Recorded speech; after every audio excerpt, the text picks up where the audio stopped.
I'm Anna Vicino, author of Eat Happy 2, and the new Eat Happy Italian. And today, we're making seared carpaccio.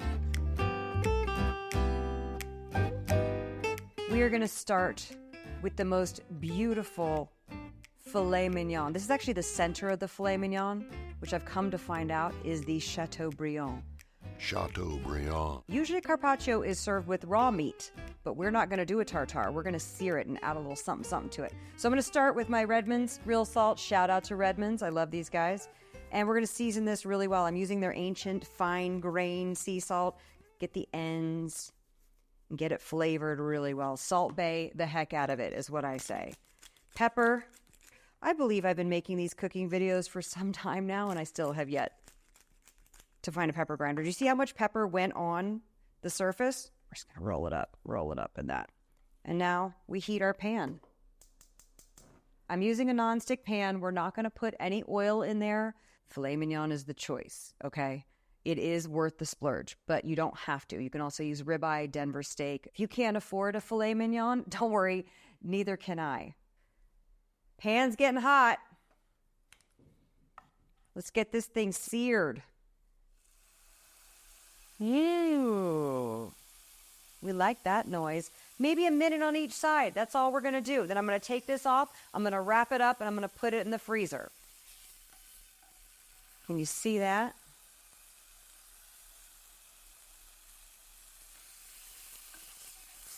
We're not going to sear the ends because we want the middle to be that beautiful red-pink color. We have a beautiful sear on the outside of this.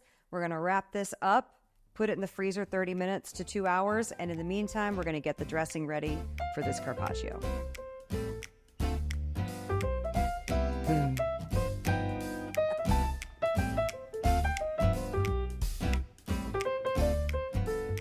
I wrapped this seared, delicious tenderloin in plastic wrap. And the reason why you do that is because when you put it in the freezer, if you don't wrap it in anything, it's going to get some ice crystals on it. So we don't want that.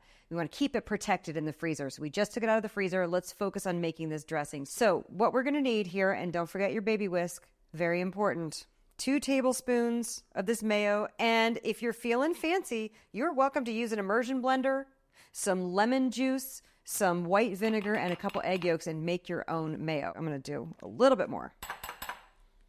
Easy peasy lemon squeezy. All right? You need one of these in your kitchen.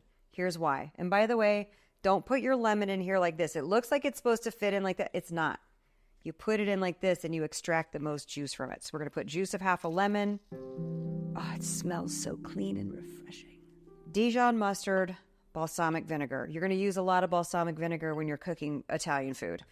Balsamic vinegar is great and it's wonderful for you. You want to add some acid into your dishes whenever you can. You just want to make sure you don't buy balsamic glaze. That means there's added sugar. 1 teaspoon of balsamic vinegar, and we're going to do 1 teaspoon of Dijon mustard. I'm going to eyeball it.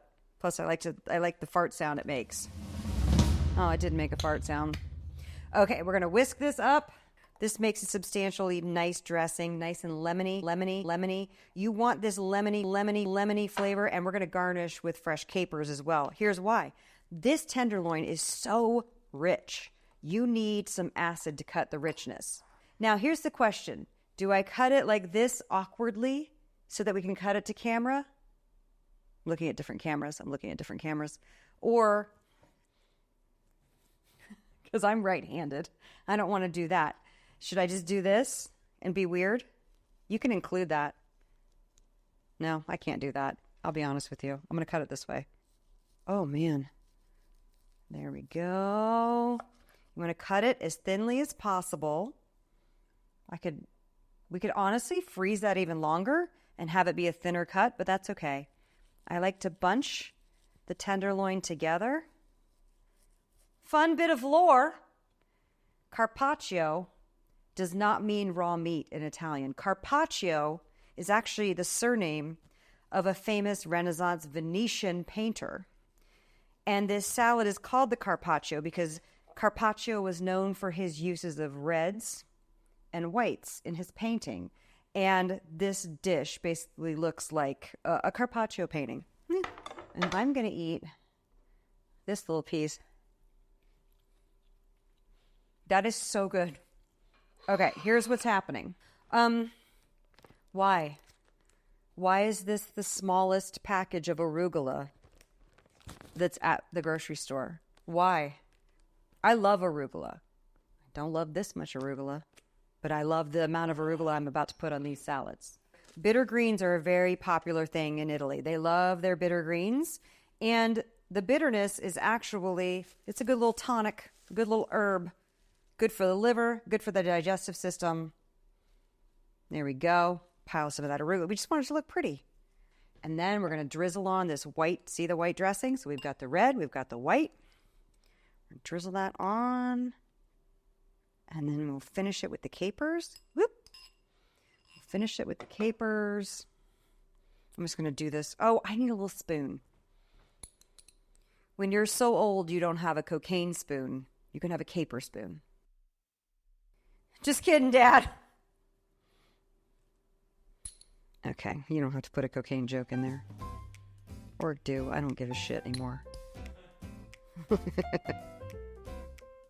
We've cleaned everything out of the way, and the reason is parm. Make way for parm. It's gotta get. You know, I always overdo it with cheese. Oh, that's beautiful. I cannot wait to take a bite of this. Okay. Wedge of lemon.